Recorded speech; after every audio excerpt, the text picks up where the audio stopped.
odcinek ze stolicy, z miasta, więc zabiorę was. Kompletnie nawet nie można tego porównać do południowej Afryki. Powiem wam jedną sentencję, którą zapamiętajcie. Niezależnie gdzie jesteście w życiu, w świecie, niezależnie w jakiej sytuacji,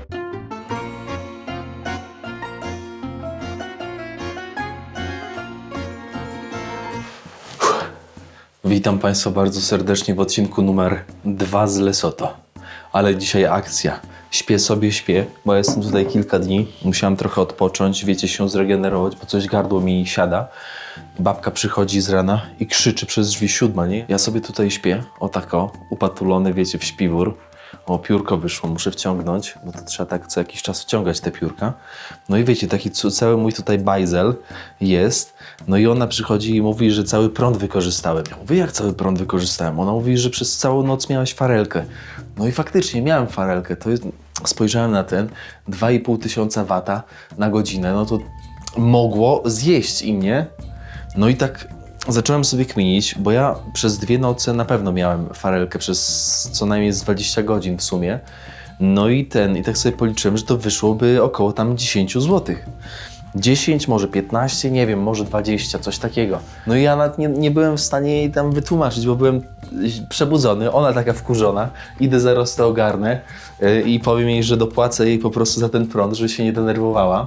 Bo wiecie, dla mnie to 10 zł, czy dla was to nie jest dużo, czy 20, a dla nich to ona tutaj przyszła tak, jakby się świat co najmniej zawalił. No, więc idę ogarnąć, żeby było w porządku, bo nie lubię takich sytuacji niedomówionych. I dzisiaj, moi drodzy, zaczynamy odcinek ze stolicy, z miasta, więc zabiorę was tam właśnie. A dzisiaj pogoda dopisuje. Zobaczcie, jak fajnie, cieplutko. Można iść, można działać. Ale w ogóle noce są tak zimne, że wy nawet sobie nie zdajecie sprawy. Komu ręki nie uścisnę, to każdy ma zimną. Tą zimę przechodzą ciężko. Ciężko, bo to nie jest tak. Jak dowiedziała się, że ja miałem odpalony ten kaloryferek przez całą noc, to ona się za głowę złapała.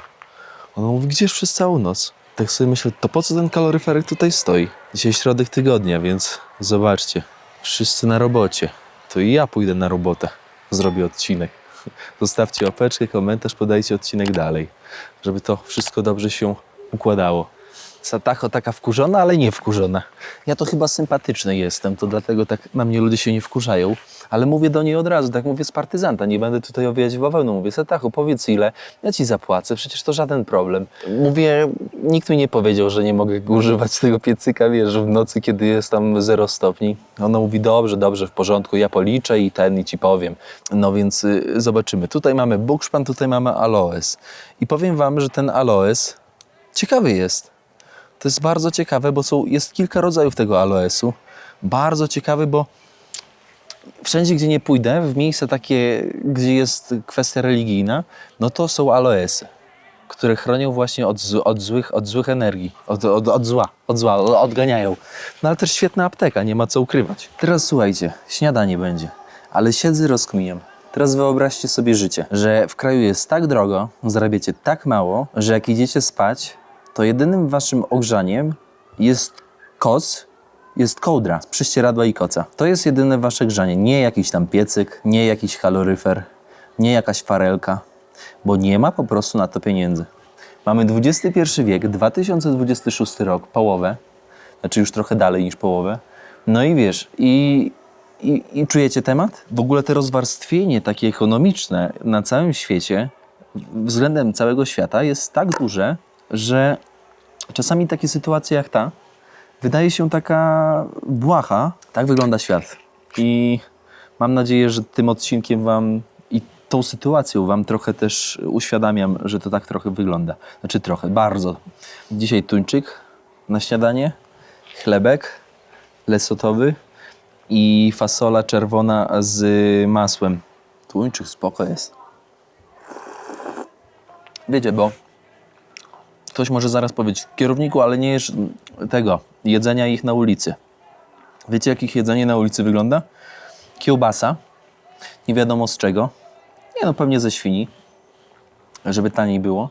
No i ten ulep taki z kukurydzy biały. I tyle. No to jedzą na ulicy. No i z drugiej strony powiem wam, że jak przychorowałem, to nie chcę chyba ryzykować na razie, wiecie? Bo jeszcze jakbym miał biegunkę, to już by mnie naprawdę pozamiatała. A po co? A na co? Blue Ribbon, wyprodukowany przez Lesotho. Chleb iście angielski. Ci Anglicy to tutaj nabroili chleb z rodzynkami i z cynamonem. Temu on mi tak smakuje. Prawda, no niezbyt najlepszy wybór do tuńczyka, ale jest. A Blue Ribbon to chyba tak nazywała się pierwsza firma tego założyciela Nike. Phila Knighta. Gościa, który założył Nike, które nosicie. Koszulka, buty, majtki. Chcę wam tylko coś pokazać. Woda, nie? Ogólnie Lesotho słynie z wody. A ta woda jest taką, można powiedzieć, wieżą ciśnieniową dla RPA. Więc Lesotho sprzedaje wodę dla RPA. Zauważcie, ja ten czajnik już używam kilka dni. Zero jakiegokolwiek osadu. Ta woda ma taki krystaliczny zapach. Taki w ogóle jest przepyszna. Miękka. Nie czuć żadnego chloru. Białystok, Warszawa, ogólnie w Polsce normalnie ta woda jest tak chlorowana.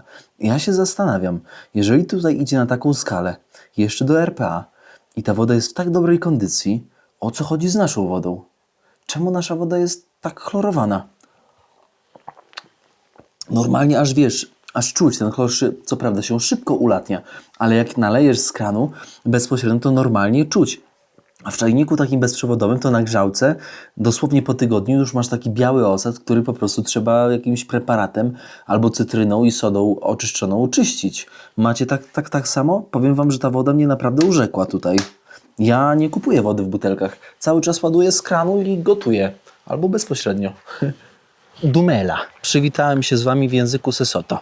Ale w języku Sesotho tenże piaskowiec nazywa się piaskowcem czerwonym. Chociaż on jest bardziej pomarańczowy, żółty. Ale tu występują różne odcienie tego piaskowca. Tam macie góry i tam ten piaskowiec się pozyskuje. Może być taki jak tutaj, pomarańczowy, może być bardziej czerwony. Zresztą zobaczycie w mieście, szanowni państwo, bo właśnie idziemy. Ale opowiem wam tyle ciekawych rzeczy. No dzielnia jak dzielnia, no. Tutaj trochę drutu, jakieś tam ogrodzenia. Nie ma problemu. Tam jest parlament taki nowoczesny. Król mieszka ogólnie, moi drodzy, w centrum miasta, więc może podejdziemy. Tutaj jest szkoła, więc pod parasolkami uczniowie sobie odpoczywają. Widzicie? Widzicie jaka faza? Grzeją się, no. Powiem wam, że to słońce tak grzeje, ono jest takie intensywne, takie mocne. Takie, że jak zostaniesz 15 minut na zewnątrz z odsłoniętym ciałem, to normalnie ci przypali. Oj, kaszel, kachu i do piachu, szefie. Powiem wam jedną sentencję, którą zapamiętajcie. Niezależnie gdzie jesteście w życiu, w świecie, niezależnie w jakiej sytuacji, to pamiętajcie, żeby... bo tutaj lewą stronę, żeby mnie nie potrącił. Pamiętajcie, żeby w każdej sytuacji rozmawiać z ludźmi. Każda rozmowa to potencjalna szansa, możliwość. Zobaczcie, ja sobie przyszedłem, pogadałem z tym strażnikiem. On później zagaił do tej siostry. Ta siostra mnie zawołała. Mam nocleg na kilka dni. No mówię wam, gadanie z ludźmi. Trzeba gadać. Bo jeżeli siedzisz cicho, to nie wiesz, co się dzieje. Nie wiesz, co możesz, a czego nie możesz. I to jest bardzo ważne w życiu. Witam. Byłem tam na tej stacji. Słuchajcie, na tej stacji normalnie masz tabletki na rzeczy damsko-męskie. Normalnie taki wywalona ściana i możesz sobie spokojnie wybierać i przebierać. Zapytałem panią, o co chodzi z tymi tabletkami. On powiedział, że wtedy to jest po prostu życie. Wtedy mężczyzna czuje 10 razy lepiej. A tego jeszcze nie widziałem. Gotowa ta buda z blachy falistej. Ale kurde, zobaczcie jak fajnie ogarnięte. Blacha falista. Najważniejszy element budowlany tutaj właśnie w Afryce. W sensie tutaj, wszędzie. Hello. O, zobaczcie, wurst. Hello, brother. Zobaczcie. Tutaj wurst. Thank you. This is from, how to say, from pig? Okay, like this. Thank you. Słuchajcie, ja tu już tak kilka dni jestem. Łażę sobie, gadam z ludźmi i ja się tak zaprzyjaźniam z nimi. Naprawdę. Oni już szefa tutaj znają tutaj szefa. Witam. Pokażę wam taką panią. Nie, tutaj nie tą, ta pani to mandarynki sprzedaje. A oni tutaj, zobacz, tą kiełbę sprzedają taką. Te. Łódka, kiełba, to nawet nie wiem co to jest. Hello brother. Yeah. Very good. And you? It's good? I tego, i oni tutaj sprzedają te rzeczy. No i jak człowiek słabszy jest, przychorował, no to może niestety, wiecie, taką jelitówkę złapać. Idę teraz do takiej pani, pokażę wam komedię, niesamowitą komedię. Ale to za chwilkę, dobrze? Zobaczcie, jak dzieciulko opatuszone.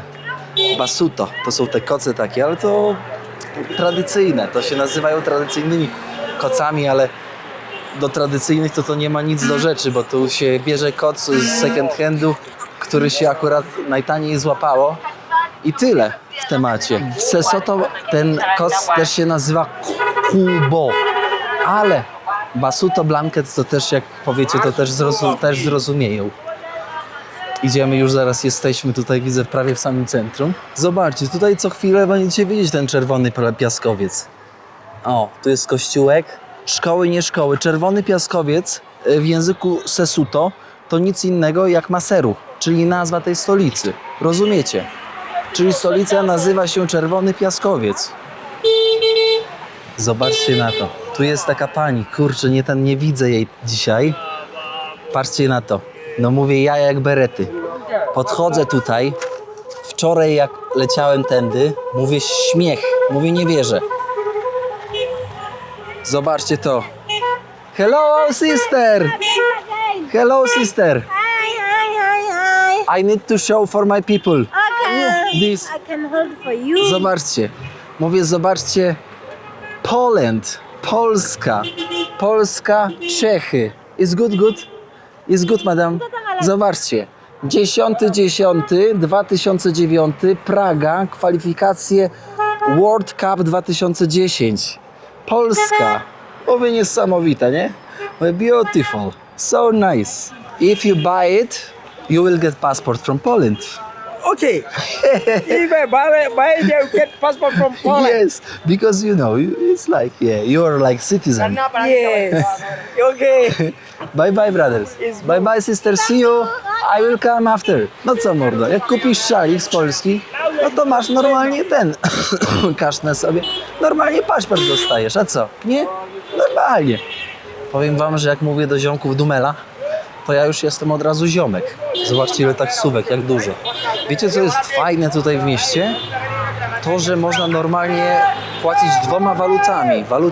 Loti, czyli waluta tutaj właśnie z Lesotho, i randem, czyli waluta z południowej Afryki. I to jest niesamowite, że przychodzisz i nikt cię nie pyta, czy masz randy, czy masz lesotową walutę, tylko normalnie płacisz bez wniku, nie? Super opcja. W sensie wygodna bardzo, kiedy wiesz, podróżujesz w tych stronach, nie? Z kraju do kraju, więc nie ma żadnego problemu. A waluta jest 1:1, więc to tylko pomaga. Mieszka tutaj, słuchajcie, jakieś 500 000 ludzi, a 40 lat wstecz, ja tu muszę się przebić, a 40 lat wstecz, szanowni państwo, mieszkało tutaj jakieś 115 tysięcy ludzi. Zobaczcie, jak dynamicznie wzrosła w ogóle populacja tutaj w dużym mieście. Ogólnie w samym Lesotho to jest tylko i wyłącznie 2 miliony ludzi. Malutko. Tutaj już tako ogłoszeń takich publicznych, na przykład z usuwaniem niechcianej ciąży, nie uświadczycie jak w RPA.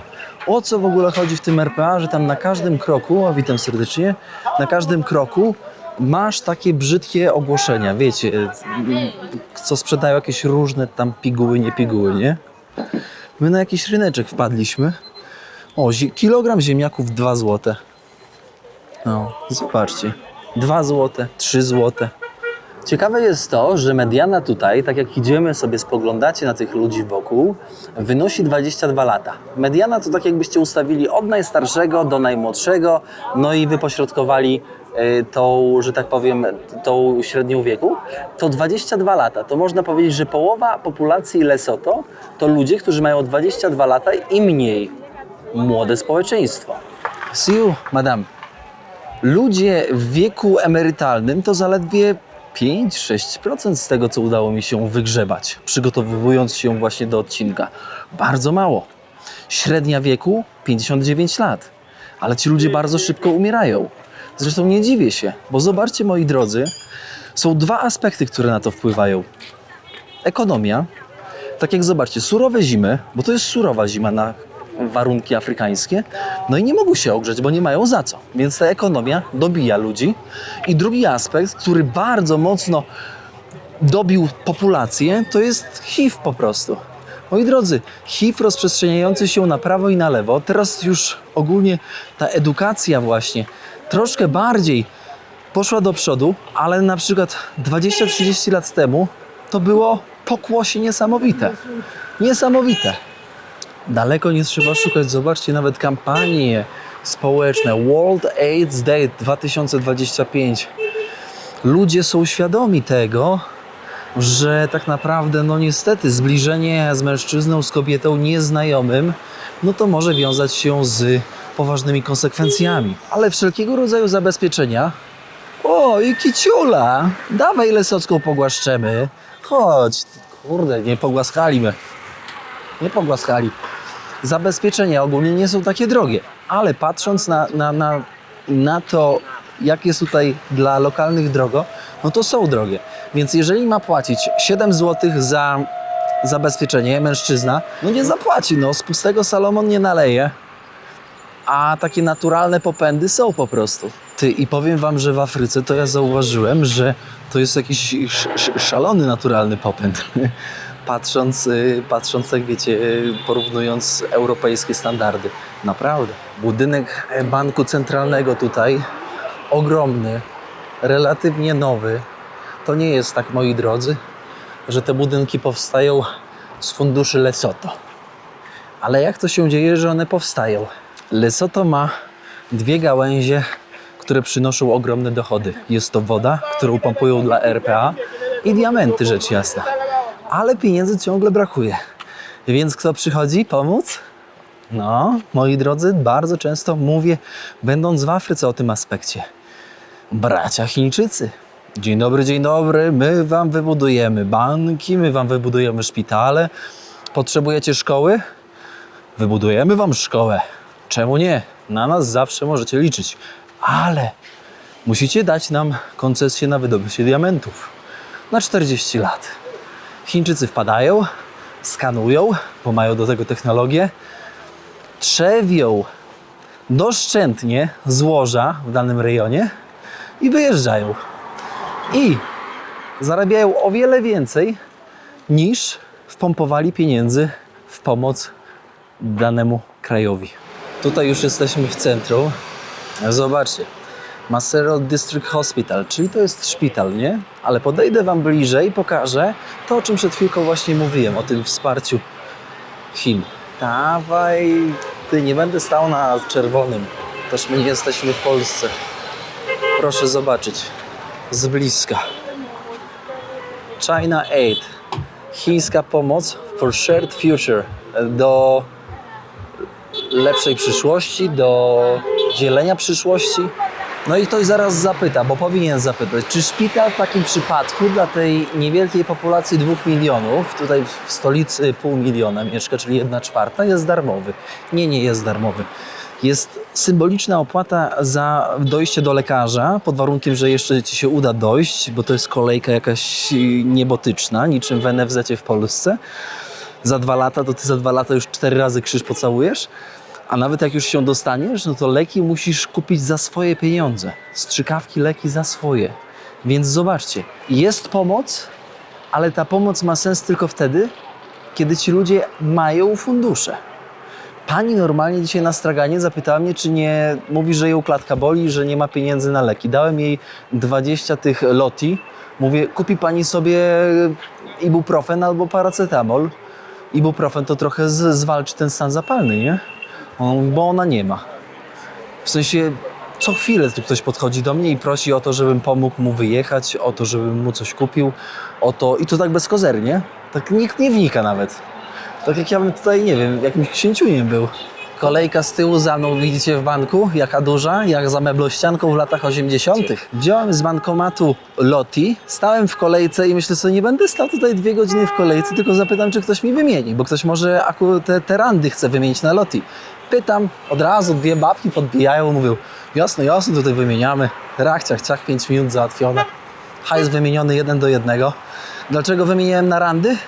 Dlatego, że ja później z Lesotho będę jechać znowu do RPA, żeby kierować się do Eswatini, do tego takiego malutkiego jeszcze kraju też, który jest niezależnym państwem, niezależnym państwem. Więc lepiej mieć tą RPA walutę, bo ja w międzyczasie wydam w Lesotho i wydam jeszcze w RPA. Rozumiecie temat? Przy tych szpitalach, budynkach administracji publicznej zapomniałem powiedzieć jedno. Na przykładzie szpitala chociażby. Zauważcie, że w momencie, kiedy on powstaje, jest dotowany, opiekują się nim, załóżmy przez kolejne 3-4 lata, czy tam 5 lat, tak jak jest w umowie, no to wszystko gra. Problem zaczyna się, moi drodzy, w momencie, kiedy fundator odchodzi od fundowanego obiektu i przestaje go wspierać. I wtedy dopiero są ogromne schody. Bo jeżeli ci ludzie nawet nie mają na leki, na strzykawki, na podstawowe rzeczy w szpitalu, no to jak oni będą go utrzymywać w dobrej kondycji? No widzicie, to pomoc Afryce nie może być krótkoterminowa na zasadzie 5 lat czy 10. To musi być długoterminowa pomoc, która będzie trwała, moi drodzy, lat 30. Bo niestety puszczona ta pomoc sama sobie, ona upadnie. Wcześniej czy później. I to nie jeden... Cześć, hello. Cześć. Nie jeden raz to zostało pokazane. 2 konie, krokodyl. Krokodyl to symbol, to godło rodu Bakwena. Godło rodu królewskiego, moi drodzy. Oczywiście krokodyle nie występują w Lesotho, w górach, moi drodzy, na wysokości 1600 metrów nad poziomem morza, czyli na wysokości, na której znajdujemy się aktualnie. Ciekawe, kto to wymyślił. Pewnie wiecie, byli gdzieś handlarze, albo sam pojechał król z rodzinką gdzieś tam odwiedzić kogoś, gdzieś tam w Afryce. No i okazało się, że mają krokodyle. I tak pewnie przyjechało to. Egzotyczny symbol. Khotso, pokój, pula, deszcz, nala, dobrobyt, konie, waleczność, tarcza, obrona, miecze, walka, gotowość do walki, do obrony. Tak w skrócie. Godło Królestwa Lesotho. Tutaj pomnik upamiętniający I wojnę światową 1914-1919. Wiemy, że traktat wersalski został podpisany w 1918, ale na brytyjskich pomnikach historii daje się datę 1919. A tutaj upamiętnienie walczących w II wojnie światowej. Więc jak widzicie, I i II wojna światowa uderzyła bardzo mocno i w Afrykę. A jako ciekawostkę dodam, że kiedyś Lesotho nazywało się Basutolandem. Basutoland. Ciekawa nazwa, nie? Zwróciliście uwagę, jak dużo na ulicach w mieście jest kobiet? Już wam mówię dlaczego. Ponieważ młodzi mężczyźni, legalnie bądź nielegalnie, z reguły uciekają do RPA za pracą. A gdzie pracują? Ktoś zapyta zaraz. Bardzo często do kopalni złota, legalnych, nielegalnych, do kopalni diamentów, legalnych, nielegalnych. Tak jest. I można powiedzieć, że w dużej części ekonomia Lesotho, tego miasta, tej stolicy, ogólnie całego kraju, stoi, moi drodzy, pieniędzmi z zewnątrz. To trochę tak jak było kiedyś za PRL-u. Ludzie wyjeżdżali na zachód i przysyłali do Polski, nie? To tak samo jest tutaj. Żony, dzieci zostają, oni jadą tam walczyć o każdą złotówkę. A tutaj poczta. Poczta lesocka? Jak to odmienić? Idę pocztówkę wyślę. Ostatnio jak dziewczynom swoim wysłałem pocztówkę, no to z Malezji szła 2 miesiące. Na przykład z Sankt Petersburga nigdy nie doszła. Ty, na emerytury czekają, ale kolejka. Ja cię. Zresztą u nas też kiedyś tak czekali. Patrzcie, gablotka z tymi. Ze znaczkami. Afryka, złote znaczki. Ale jaja. Z 2010 roku ktoś zapomniał zmienić. Ty, zapytam, czy mogę kupić. Kupiłbym to, tylko jak to później przewieźć, słuchajcie, żeby nie pognieść. Tutaj kolejna gablotka, też z Lesotho znaczki. Kupiłem znaczek. Nie pokazuję wam adresu, gdzie wysyłam.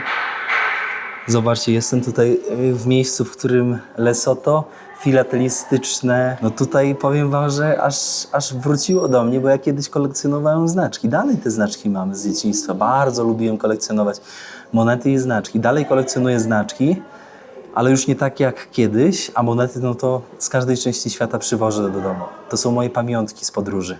Chcę właśnie kupić te znaczki z 2010 World Cup.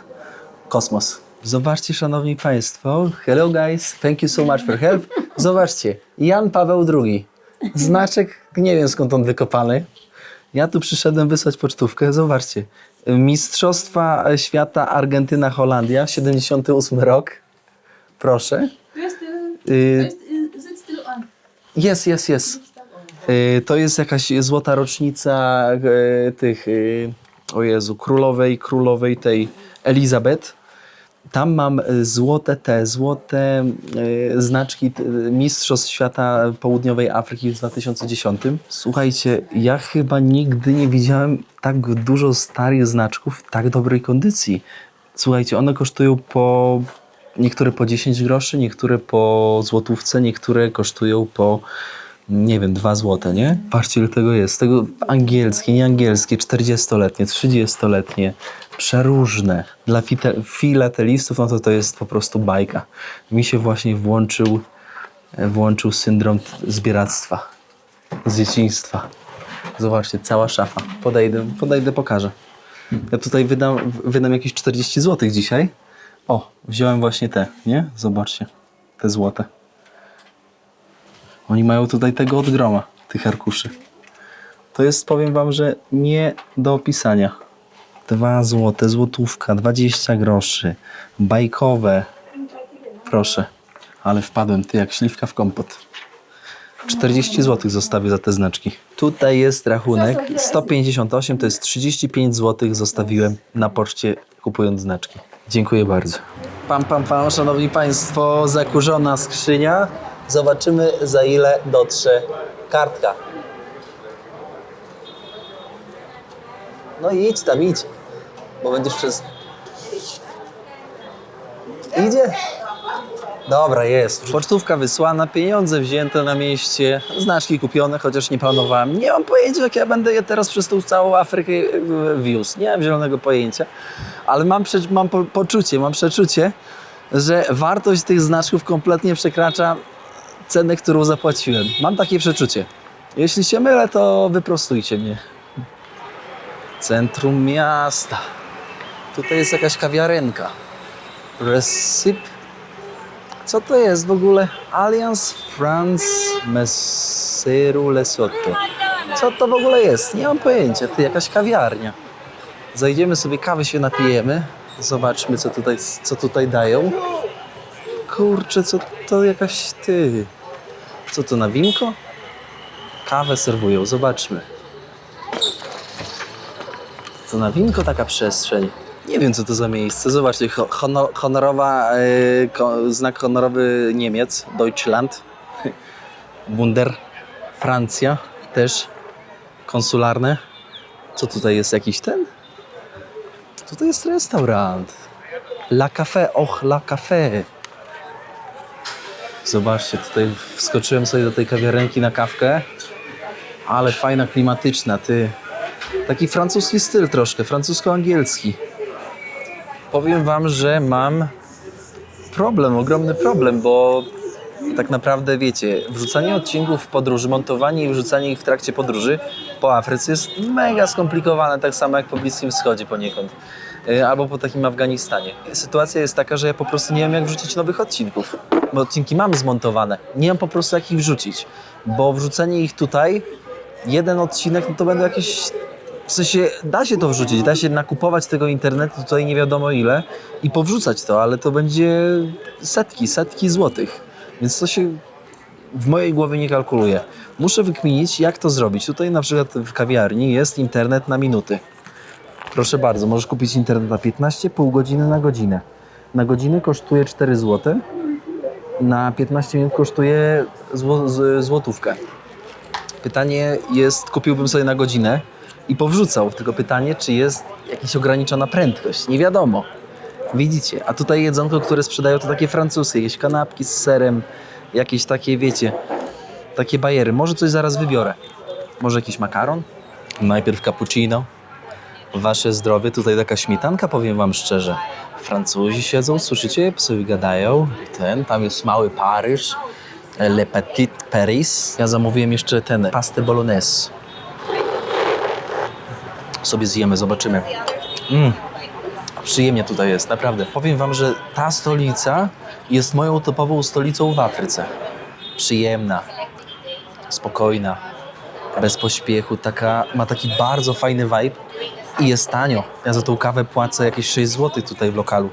Za jedzenie zapłacę jakieś, nie wiem, 11 zł. Ja może powinienem w Lesoto mieszkać? Może ja tutaj biznes powinienem robić? Tutaj wszystkiego brakuje. Tutaj wszystko jest praktycznie importowane, znaczy nie wszystko, ale w dużej części właśnie z RPA. Taka Polska lata 90. Tylko z internetem i dużymi możliwościami. Przyszło jedzonko. Zobaczcie, jak podane. A gdzie jest ten widelec? Can I ask the fork? Fork! Ty jakieś spaghetti bez widelca. No jak łyżką jeść? Nie da się jeść łyżką samą. Nie ma jak złapać. Kto się już grzeje, że kapelusz na głowie? Już ściągam, już, bo będziecie mnie zaraz tutaj brzydko wyzywać. Na słowo na ży. Jak rzemieślnik. No zobaczmy, jakie tutaj w Lesoto spaghetti mi podali. Bolognese. Oczywiście mięso mielone w bolognese występuje, sos pomidorowy. No i różne przyprawy. Makaron zrobiony dobrze, powiedziałbym idealnie. Sos bolognese fajnie zrobiony, chociaż jest go mało. Tego makaronu jest bardzo dużo, ale sosu jest mało, ale smacznie. Ale smacznie, kurde. Taki europejski smak. Pozwólcie, że zjem w spokoju, bez was. Zauważcie, że w stolicy, jak tam windy chodzą. Zauważcie, że w stolicy nie ma jakichś takich drapaczych mur, tak na dobrą sprawę. Te zabudowania są takie przyzwoite w porównaniu do innych stolic, nie? Król Lecję III pobierał nauki, czyli ten, który teraz aktualnie włada państwem, pobierał nauki, szanowni państwo, w Europie, w Wielkiej Brytanii. Bristol, Cambridge, tam właśnie studiował. Wrócił tutaj. No zapewne wiecie, z władającej rodziny pochodził, bo to nie jest tak, że tutaj dostajesz fuchę króla tak po prostu. Fuchę króla się dziedziczy. Royal Palace. Ciekawe, czy mnie tam nie pogonią. To już tutaj chyba. Zaraz zobaczymy. No ciekaw jestem.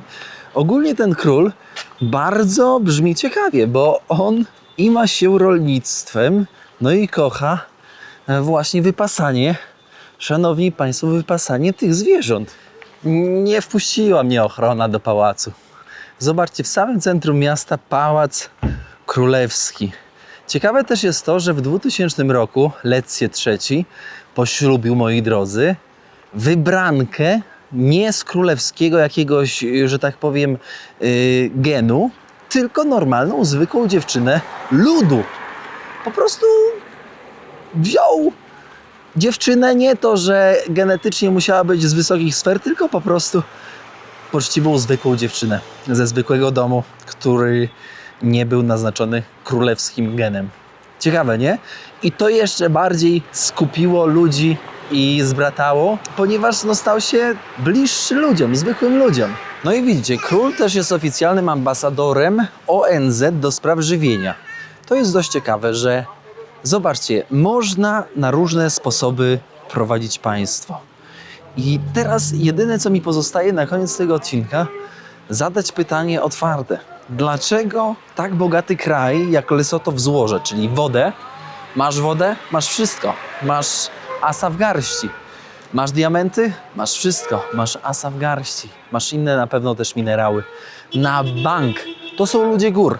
To są ludzie twardzi, którzy w 1880 roku przegonili stąd Anglików, którzy chcieli ich rozbroić całkowicie. Nie dali się. Ludzie z gór są silni, wytrzymali. Ja się zastanawiam, moi drodzy, dlaczego jest tutaj taka ekonomiczna, przysłowiowa bieda na chodniku.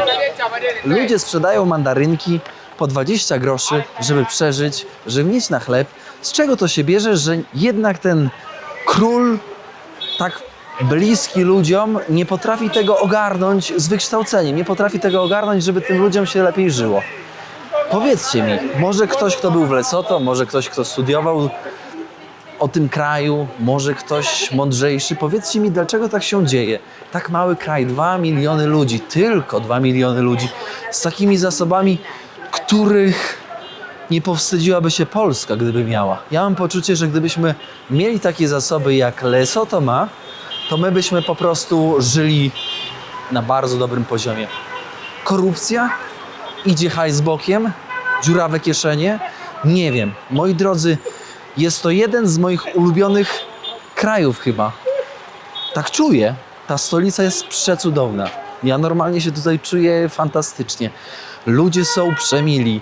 Ogólnie cała struktura, ta cała otoczka tego wszystkiego, jak tutaj jestem, jest 15/10. Naprawdę. Ja tutaj czuję, że ja tutaj mógłbym pomieszkać nawet. Na seru. Fajne miejsce. Zostawcie łapeczkę, podajcie odcinek dalej. Komentarz napiszcie. A co?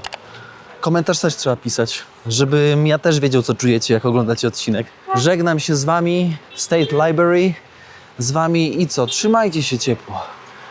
Ja wracam do siebie na chatę i będę odpoczywał. Może coś zmontuję, może po prostu poleżę, poodpoczywam. Pochodziłem sobie dzisiaj trochę po stolicy. Niewielkiej stolicy, może to dlatego też mi się tak podoba, że to nie jest taki moloch. Ale zauważcie, tutaj czuć edukację, tutaj czuć empatię. To nie jest ta Afryka Południowa, to jest jakiś inny kraj. Inny kraj z innymi ludźmi. Kompletnie nawet nie można tego porównać do południowej Afryki. Kłaniam się nisko i chylę kapelusz. Zamykam odcinek znaczkami z Lesotho, które mają po 30 lat albo po 40. Na ulicy to tutaj jest krzyk mody. Każdy ubrany z innej bańki. I to jest w tym wszystkim, moi drodzy, chyba najpiękniejsze.